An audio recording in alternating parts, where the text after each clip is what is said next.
Narita Boy is a pretty weird game, if I'm being totally honest. It's a blend of several different genres. It's an action, platform, Metroidvania, and it does a good job of putting the different pieces of these genres together. It's a game that oozes style, and much of that style is grounded in the nostalgic view of the 80s. This seems to dominate pop culture right now, whether it's floppy disks, VHS static, the music. Overall, this game relies heavily on the small references, or not so small references, to the 80s. The music and visuals just match this tone very well. However, the gameplay does a good job of adding substance to the game beyond just the visuals and style. When I first started this game, I absolutely hated it. The introduction is an absolute text dump of storytelling, and it's done in the worst way possible. Several characters simply say the story at you, and much of it is just like techno mumbo jumbo that makes absolutely no sense until you get context later on in the game. In general, trying to understand the plot line should definitely take a backseat for this game, because I seriously don't think that it matters. And that's coming from somebody who really appreciates storytelling in video games. Most of the time, the games that I enjoy the most are the ones that have the most story in them, and this game is basically the exact opposite. For this game, it's easier to just turn off your brain and not try to understand the world too much. I do appreciate and recognize the thematic contents of the game, and there's a lot being said about trauma and how people find unique ways to cope. It also says something about how art is a reflection of the experiences of the person creating it. It says something about how we need balance of the different aspects of our personality in order to get by. The way that this is told, however, and the actual plot points of the story are just a little dumb. I mean, at one point, the creator of this world that the entire game takes place in becomes a cult figure and has a bunch of people worshiping him for some reason. It's not really explained basically at all. It literally makes no sense, and it seems way out of place with the rest of the plot line, where the red beam called him, the bad guy, are inside of the creator's head, but actually also other people know about him and are worshiping him, which is Lionel. I don't know. See, this is what I'm talking about. Trying to understand it or even explain it or put it into words is nonsensical. Basically, for the entire game, I could never tell if Lionel had created like a virtual reality and that's what these people were experiencing, like Ready Player One or some bullshit, or if it was some sort of wider spiritual thing that people were somehow coming into contact with. I don't know. But like I said, it really doesn't matter. I just think the storyline is frankly pretty bad, and I would not spend much time trying to understand it or the world of the computer either. The game works better when you simply soak in the environments rather than trying to make sense of everything within them, because it won't make sense. The game itself is beautiful.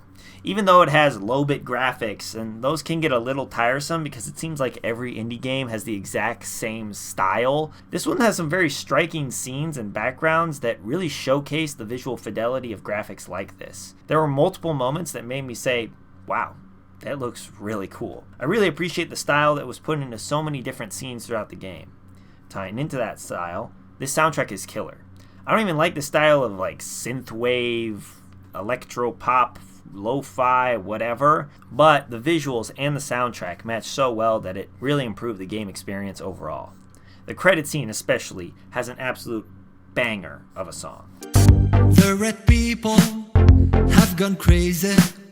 They attack the digital world. What we need is a hero to protect motherboard, saving the world.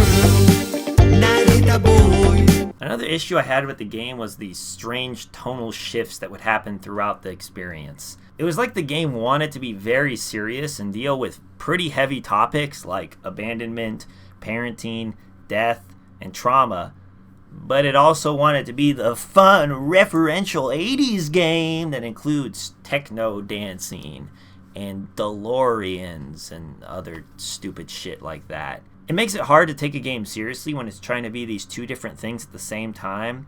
Partially, the parts that were supposed to be like funny, cool, or whatever fell really flat to me.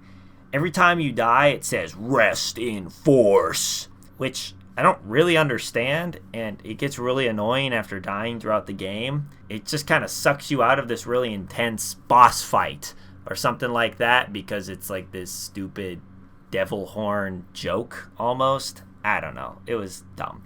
It just doesn't make sense to have something that's so jokey and goofy matched in with things that are so serious. The gameplay is largely fun.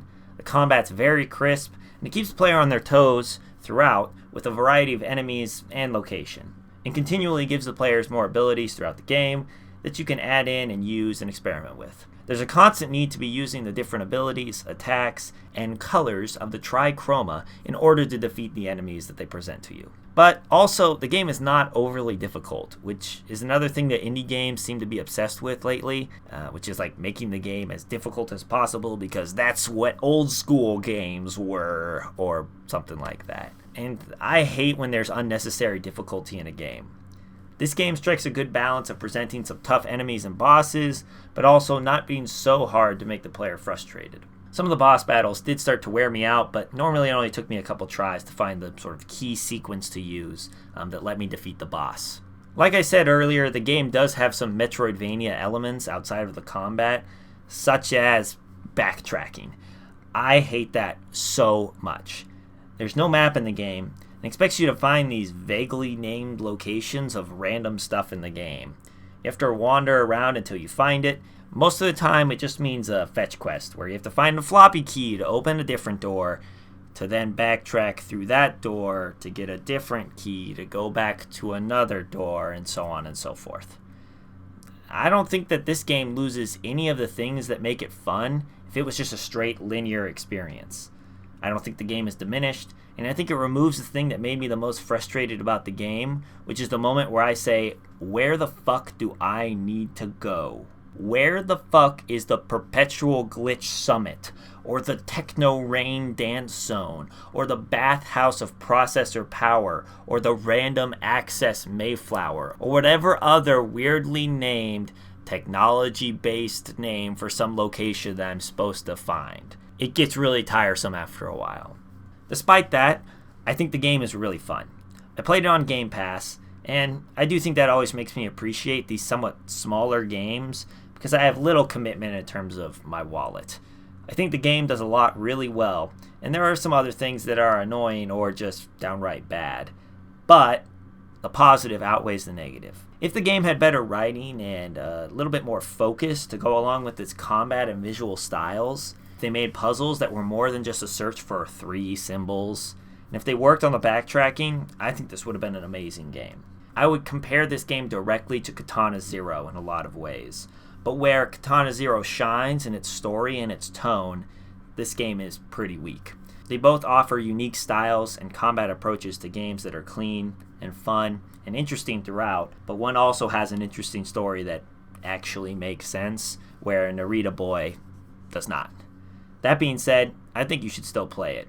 It's definitely worth any of the amount of time that you would put into it. I beat it in like 2 days, and it was a fun experience overall.